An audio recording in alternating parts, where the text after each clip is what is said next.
નમસ્કાર, વિશ્વજીતસિંહ ચૌહાણ ચેનલમાં આપનું હાર્દિક સ્વાગત છે. આજે આ વિડીયોમાં આપણે સ્ટાન્ડર્ડ 9ના ઇંગ્લિશ સબ્જેક્ટમાં યુનિટ 4 કોલ ઓફ ધ હિલ્સનું જે વોકાબ્યુલરી સેક્શન છે તેનું સોલ્યુશન કરવાના છીએ. વોકાબ્યુલરીમાં ફર્સ્ટ આપેલું છે put these words in the paragraph. અહીં horizon, pretty, danger, thing, appetite, prison, attraction અને હિલટોપ એ વર્ડ્સ આપેલા છે તેનો યુઝ કરીને આપણે આ પેરેગ્રાફ કમ્પ્લીટ કરવાનો છે. તો આપણે રીડ કરતા જઈએ અને ફિલઅપ કરતા જઈએ. Chandni was looking blank with white her. તો તેમાં આવશે pretty. She wanted to go to the hill quite unaware of the blank there. તેમાં આવશે danger. As her blank for the hill grow more. Attraction આવશે.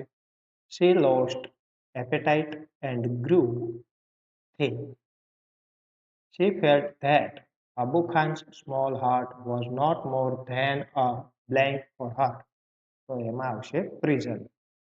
Finally, she reached the hilltop where the big yellow sun was rising on the horizon.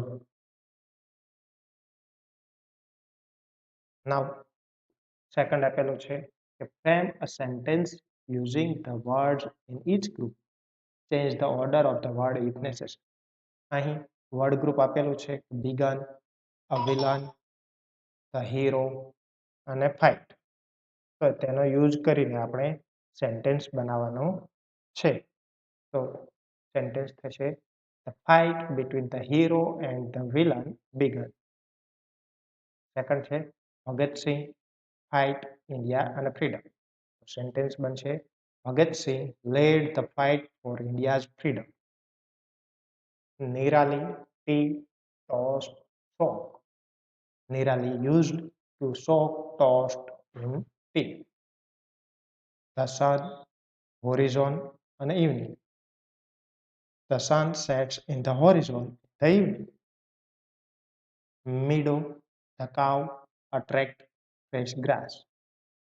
The cow attracted to the fresh grass in the meadow.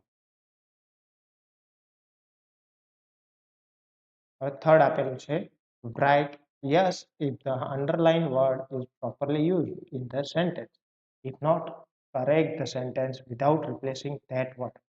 હવે અહીં underline કરેલા word આપેલા છે એ આપણે એમને રહેવા દેવાના છે, પણ સેન્ટેન્સનો અર્થ છે એ યોગ્ય હોવો જોઈએ. જો યોગ્ય ન હોય તો સેન્ટેન્સમાં ફેરફાર કરવાનો છે, આ વર્ડમાં ફેરફાર કરવાનો નથી. ફર્સ્ટ આપ્યું છે કે when Meera heard about her grandfather's sudden death, she was in tears. જ્યારે મીરાએ તેના દાદાના મૃત્યુના સમાચાર સાંભળ્યા તો તે રડવા લાગી. તો એ સેન્ટેન્સ જે છે એ યોગ્ય છે, તો ત્યાં આપણે યસ લખી દઈશું. Raju got his result and found that he had failed in two subjects. He was beaming with joy.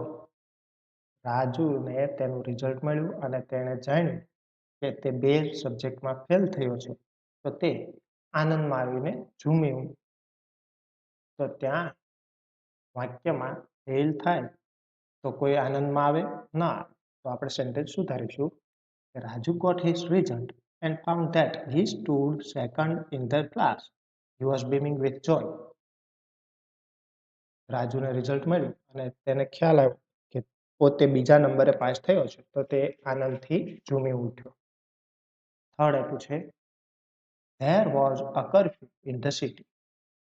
There was stillness all around.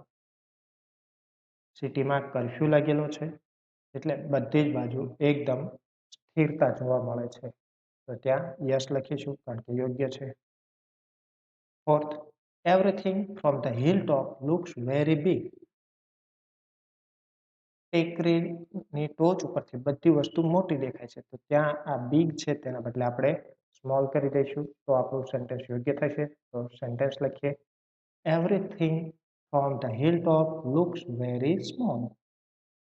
Last છે I could see clearly in the faint light. આછા પ્રકાશમાં હું યોગ્ય જોઈ શકું છું. તો ત્યાં આપણે સુધારવું પડશે. I could not see clearly in the faint light. અન્ય વિડીયોની અપડેટ મળતી રહે એટલા માટે ચેનલને સબસ્ક્રાઇબ કરશો. Keep watching. Thank you.